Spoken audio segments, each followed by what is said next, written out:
The Lorentz gauge. तो इसमें हमारे पास जो वहाँ पे हमने जिस चीज़ को देखा था कि अगर आप डाइवर्जेंस ऑफ वेक्टर पोटेंशियल को जीरो कर देते हैं तो हमारे पास कूलम गेज है। तो अगर आपके पास डाइवर्जेंस ऑफ वेक्टर पोटेंशियल को असाइन करते हैं माइनस म्यू नॉट लो नॉट पार्शियल वी और पार्शियल टी, अगर ये वैल्यू देते हैं तो फिर हमारे पास इसको कहते हैं लॉरेंस गेज। ठीक है, इससे फ़ायदा हमारे पास क्या होगा, प्रॉब्लम नंबर 10.1 से आपने देखा हुआ है कि ये हमारे पास है डी एलम्बर्शन है, ये del square is equal to, ये डिफाइन किया हुआ है ट्रिपल साइन, आप इस वजह से देख रहे हैं Laplacian minus mu naught epsilon naught partial square और पार्शियल टी स्क्वायर। तो ये एक हमारे पास नया ऑपरेटर है जिसको मैंने इस फॉर्म में लिखा है। तो इस इसमें आपके पास कैपिटल एल भी एक चीज़ है जिसको हम डिफाइन करते हैं, डाइवर्जेंस है del del dot A plus mu naught epsilon naught partial V और पार्शियल टी। तो इस केस में हमारे पास जो ये चॉइस है, ये चॉइस हमारे पास कैपिटल एल को जीरो बना देती है। या स्पेसिफिकली जो प्रीवियस हमारे पास जो sources in terms of potential या potential in terms of sources की इक्वेशंस हमने देखी हैं, तो ये देखें ये वाली जो इक्वेशन, ये वाली जो टर्म है ये वैनिश हो जाएगी, ये पूरी टर्म ने वैनिश हो जाएगी। फिर डाइवर्जेंस की जगह पे ये टर्म आ गई जो नेगेटिव है इस टर्म का, ठीक। तो ये इस चीज़ को ज़ीरो कर देगी, तो बाकी हमारे पास ये रह जाएगा।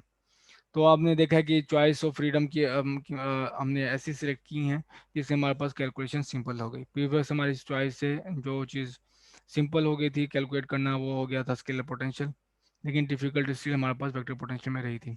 इस केस में आप देखें कि हमारे पास ये जो टर्म्स हैं इसको हमने एक सिर्फ चॉइस से उड़ा दिया इसको। तो del square plus del square A minus mu naught epsilon naught partial square A और partial T square is equal to minus mu naught J. तो यहाँ पे मैंने एक्सप्लिसिटी इक्वेशन जैसे ये इक्वेशन मैंने शो की हैं, आपको वो इक्वेशन शो नहीं की क्योंकि ये आपके पास हमने एट द एंड जो प्रीवियस डिस्कशन थी जिस सोर्सेज को पोटेंशियल के टर्म में लिखा था, तो एक हमारे पास ये इक्वेशन थी और दूसरी वाली इक्वेशन थी। तो दूसरी वाली इक्वेशन मैंने ये एक्सप्लिसिटी शो नहीं की आपको, ये हमारे पास इक्वेशन है del square V minus mu naught epsilon naught partial square V और partial T square is equal to minus rho over epsilon naught. तो ये इक्वेशन बन जाएगी by using this case. So Lorenz gauge treats V and A on equal footing. तो एक हमारे पास Lawrence gauge का मकसद क्या है, जो नज़र क्या आता है इसकी हिफाजत ये यूज़ करने में, वो ये कि हमारे पास दोनों जो पोटेंशियल्स हैं उनको इक्वल फुटिंग पे ले आता है लॉरेंस गेज। अगर आप दोनों equation in terms of d'Alembertian लिखें या स्क्वायर की टर्म में लिखें, तो आप ये देखें ये ऑपरेटर हमारे पास ये अपेयर हो रहा है यहाँ पे, डेल स्क्वायर ये है म्यू नॉट एप्सिलॉन नॉट पाँच स्क्वायर पाँच टी स्क्वायर, तो यहाँ पे भी डी एलम्बर्टिन हो जाएगा।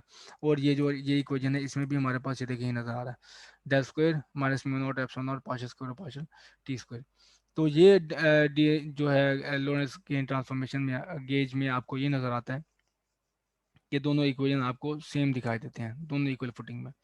तो ये जो sort of four dimensional version है पॉइजन इक्वेशन का, तो पॉइजन इक्वेशन हमने देखी हुई थी, वो था Laplacian v is equal to minus rho over epsilon naught. तो ये फोर डायमेंशनल वर्जन है हमारे पास पॉइजन इक्वेशन का। So in the Lorentz gauge, V and A satisfy the inhomogeneous wave equation. तो लॉरेंस गेज में हमारे पास जो पोटेंशियल और वेक्टर पोटेंशियल दोनों इनहोमोजेनियस वेव इक्वेशन को सेटिस्फाई करते हैं। तो ये हम आगे भी कैलकुलेशन में अपनी देखेंगे। So we will use Lorentz gauge exclusively and whole electrodynamics reduced to solving the inhomogeneous wave equation for specified source. तो हम अब से आगे सिर्फ कौन सा गेज यूज़ करेंगे वो है लॉरेंस गेज, ठीक।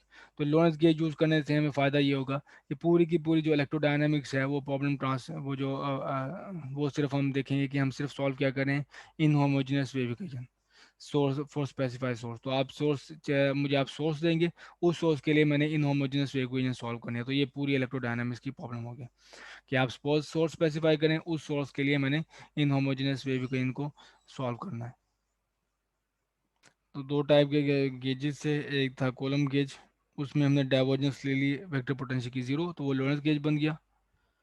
और अगर आप divergence of vector potential equal to minus mu naught epsilon naught partial V और पार्शियल टी ले लें, तो आप देखते हो कि ये हमारे पास है लॉरेंस गेज। लॉरेंस गेज का फ़ायदा ये हुआ कि हमने वेक्टर पोटेंशियल और स्केलर पोटेंशियल दोनों को इक्वल फुटिंग पे ले आए हैं।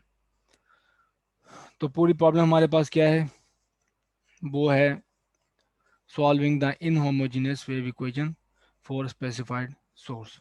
आज फोर्स स्पेसिफाई करें, उसके लिए हमने इन होमोजीनियस वेव को इनको सॉल्व करना है।